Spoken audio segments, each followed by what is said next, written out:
Several days ago, when President Trump was asked about the Chinese military base over in Cuba, he revealed his plan, which would be to give China 48 hours to either shut down the base or experience 100% tariffs on all their goods coming into the U.S. Here's specifically what President Trump said during the interview with Reuters. Quote, "I'd give them 48 hours to get out, and if they didn't get out, I would charge them a 100% tariff on everything they sell to the United States, and they'd be gone within 2 days. They will be gone within 1 hour." Now, at this point, you might be thinking to yourself, hold on, there's a Chinese military base over in Cuba, just 90 miles off the coast of Florida? And the answer is that yes, there is a base. However, at the moment, it is only a spy base used to eavesdrop on American military communications.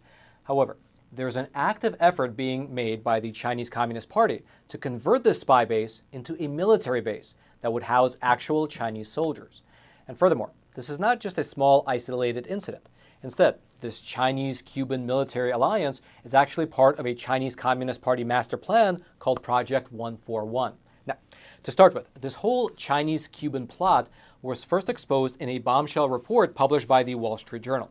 The report was titled "Cuba to Host Secret Chinese Spy Base Focusing on U.S.," with the subhead being "Beijing agrees to pay Havana several $billion for eavesdropping facility." And in this report, it laid out how the Chinese are negotiating with Cuban communist officials to set up a large spying facility reminiscent of the Cold War.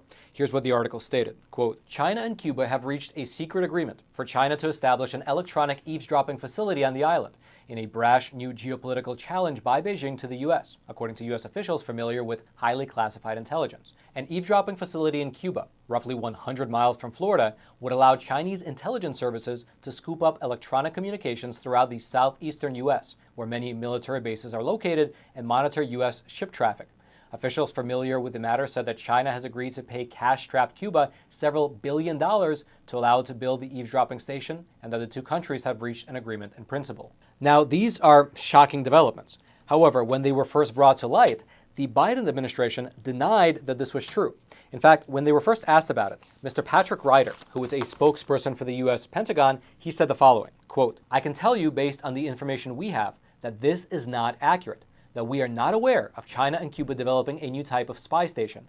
In terms of that particular report, no, it's not accurate." However, just 2 short days later, the White House completely reversed course, and they not only confirmed the accuracy of those negotiations, but also they said that there's been a spy base in Cuba since at least 2019.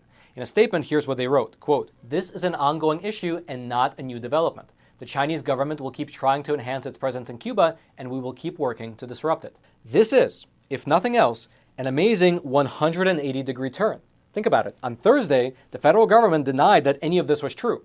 But then, just 2 short days later, on Saturday, they released a statement saying that not only is it true, but that actually this has been going on since at least 2019. And then they pinned the blame on President Trump. Quote, "The new White House statement said the U.S. has taken diplomatic and other steps to quote-unquote slow down the Chinese government in Cuba and around the world, having deemed that the Trump administration had made insufficient progress in stemming the initiative." Now, regardless of who's actually at fault, in practical terms, this revelation means that China and Cuba have jointly been operating 4 different eavesdropping stations across the island, listening in and intercepting American communications since at least 2019. And because of its proximity to Tampa Bay, well, those communications could very well have included important military communications. Here's the Wall Street Journal. Quote, "Using Cuba, roughly 100 miles off the Florida coast, as a base could provide eavesdropping access to U.S. military, commercial, and other communications in the southeast region, where there are dozens of U.S. military bases, as well as the monitoring of military and commercial traffic.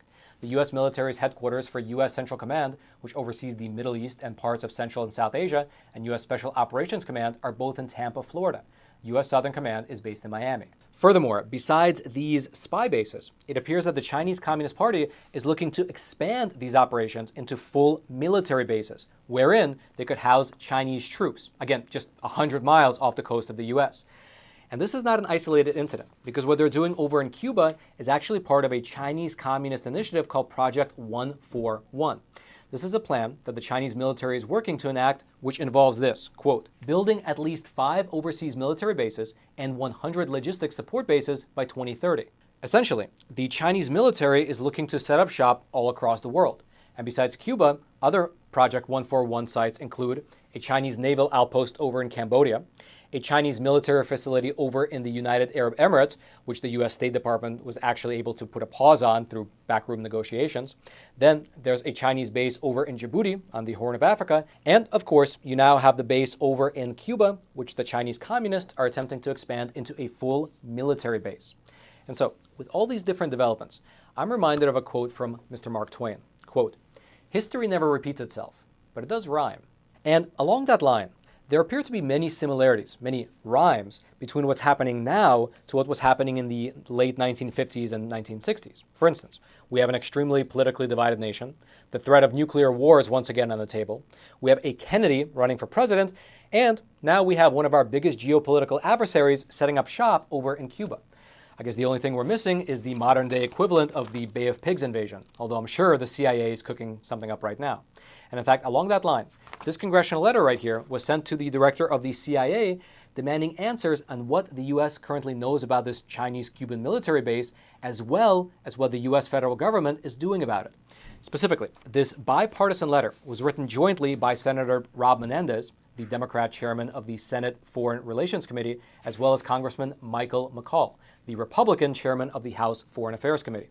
And here is part of what the letter reads. Quote, "We write to express our alarm about recent reports that the Cuban regime and the People's Republic of China, PRC, have colluded to establish a deeply concerning military and intelligence partnership less than 100 miles from our shores. Congress and the American public deserve clarity about the national security implications of this direct provocation by our adversaries and the concrete steps the administration plans to take in response. We specifically request that the State Department and the Central Intelligence Agency, the CIA, provide a classified briefing to our committees regarding the following questions." And then they list out 12 concrete questions, including things like what the infrastructure looks like for this Cuban base, how long the Chinese have had this partnership with Cuba, what actions the administration has been taking behind the scenes to mitigate the threat, and so on and so forth.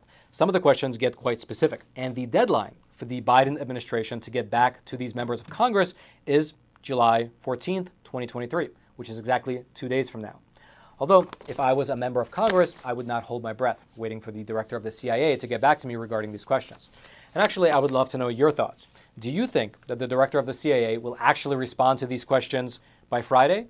And also, what do you make of the Biden administration denying the existence of this Chinese spy base, only to then turn around 2 days later and not only confirm its existence, but then also to blame the Trump administration for not doing enough to stop it?